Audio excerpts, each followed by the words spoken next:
জাহান্নামী যারা মহিলা হবে, ওই জাহান্নামী মহিলা যারা থাকবে তাদেরকে একটা নদীতে তাদেরকে চুবানো হবে। তারা নদীতে তাদেরকে চুবানো হবে, ওই নদীর মধ্যে তারা থাকবে, আর ওই নদীর মধ্যে থাকবে আর তাদের লজ্জা স্থানের, ওই জাহান্নামী নারীদের লজ্জা স্থানের দুর্গন্ধ জিনিস, লজ্জা স্থানের দুর্গন্ধ, রক্ত, এগুলো তাদেরকে পান করানো হবে। যারা মদ্যপান করে, যারা মদ পান করে, তাদেরকে কি করা হবে? ওই জাহান্নামী নারীদের লজ্জা স্থানের দুর্গন্ধ যুক্ত রক্ত তাদেরকে কি করা হবে? ওই মদ্যপানকারী তাদেরকে খাওয়ানো হবে। নাউজুবিল্লাহ পড়ুন।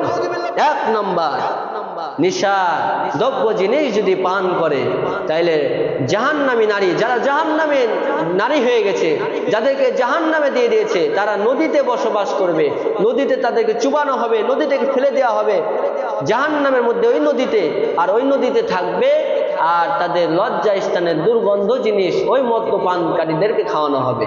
আমরা কি খেতে চাই বলুন? এই জন্য সমস্ত নিশা থেকে, সমস্ত নিশাদ্রব্য থেকে আমাদের সকলকেই বিরত থাকতে হবে।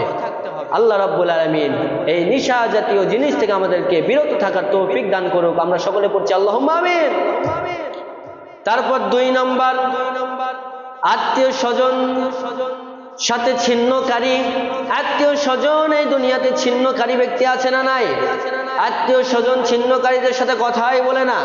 আমাদের সমাজে এমনও আছে মুসলমান যারা জমি জায়গা নিয়ে গন্ডগোল, যারা জমি জায়গা নিয়ে গন্ডগোল, টাকা পয়সা নিয়ে গন্ডগোল। একদিন রাসূল সাল্লাল্লাহু আলাইহি ওয়াসাল্লামের হাদিস, কঠোরভাবে শুনুন, রাসূল সাল্লাল্লাহু আলাইহি ওয়াসাল্লামের হাদিস, যে 3 দিনের বেশি মুসলমান 3 দিনের বেশি যদি কথা না বলে থাকো, কাফের ঘোষণা করে দেওয়া হলো, কাফের হয়ে যাবে, সাথে সাথে কাফেরদের অন্তর্ভুক্ত হয়ে যাবে। আর কাফেররা কখনো আল্লাহর জান্নাতে যেতে পারে না। কথা বলুন মুসলমান, ঠিক কিনা? কাফেররা কখনো আল্লাহর জান্নাতে যেতে পারে না।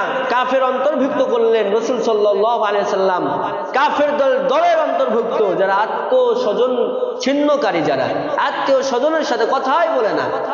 কিন্তু রাসূল সাল্লাল্লাহু আলাইহি ওয়াসাল্লাম বললেন, আত্মীয় স্বজনের সাথে কথা বলো, আত্মীয় স্বজনকে ফোন দাও, আত্মীয় স্বজনের খোঁজ খবর নাও। এইভাবে রাসূল সাল্লাল্লাহু আলাইহি ওয়াসাল্লাম আমাদেরকে তাগিদ দিলেন, আত্মীয় স্বজনের সাথে কথা বলতে হবে, খোঁজ খবর নিতে হবে, তাদের কি অবস্থা, এগুলো আমাদেরকে আত্মীয় স্বজনের খোঁজ খবর নিতে হবে। এই ঘোষণা কার? আল্লাহ তাআলার ঘোষণা। আত্মীয় স্বজনের সাথে কথা বলো, আত্মীয় স্বজনের সাথে কি করো? কথা বলো, যোগাযোগ রাখো। কিন্তু আমরা যোগাযোগ রাখি না। এমনও সমাজে মানুষ আছে 3 দিন পার হয়ে যায়, হাদিসের ব্যাপারে বলা হয়েছে, এটা হাদিস, কি 3 দিনের বেশি সম্পর্ক ছিন্নকারী আল্লাহর জান্নাতে প্রবেশ করতে পারবে না এবং কাফিরদের অন্তর্ভুক্ত হয়ে যাবে। আমরা সম্পর্ক ছিন্ন করে আমরা সম্পর্ক ছিন্ন করব না ইনশাআল্লাহ। আমরা সবার সাথে শুধু আত্মীয় স্বজন না, সবার সাথে আমরা মিল মহব্বত রাখবো। কি রাখবো? মিল মহব্বত রাখবো। আমাদের আচরণটা আরো সুন্দর করব, আচরণ সুন্দর করব। 2টা জিনিস আল্লাহর জান্নাতে যাওয়ার জন্য সহজ হবে। যেহেতু জান্নাত জাহান্নামের আলোচনা চলতেছে, 2টা জিনিস আল্লাহর জান্নাতে যাওয়ার জন্য সহজ হবে। 1 নাম্বার হুসনুল খুলুক, হুসনুল খুলুক। 1 নাম্বার হচ্ছে সুন্দর আচরণ। কি বলুন? সুন্দর আচরণ যদি হয়, ইহসানের সাথে সুন্দর আচরণ যদি আপনার হয়, মানুষের সাথে সুন্দর আচরণ যদি করতে পারি, আত্মীয় স্বজনের সঙ্গে যদি সুন্দর আচরণ করতে পারি, আল্লাহর জান্নাতে যাওয়ার জন্য এই আমলটা যথেষ্ট হবে। আরেকটা আমল হচ্ছে ওয়াত্তাকুল্লাহ, এবং ভয় করতে হবে আল্লাহকে। সর্ব অবস্থায় ভয় করতে হবে কাকে? আল্লাহকে।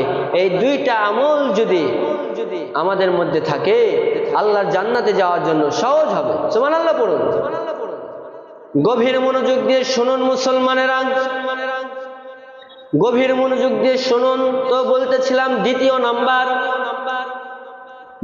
নাম্বার হচ্ছে ওই ব্যক্তিরা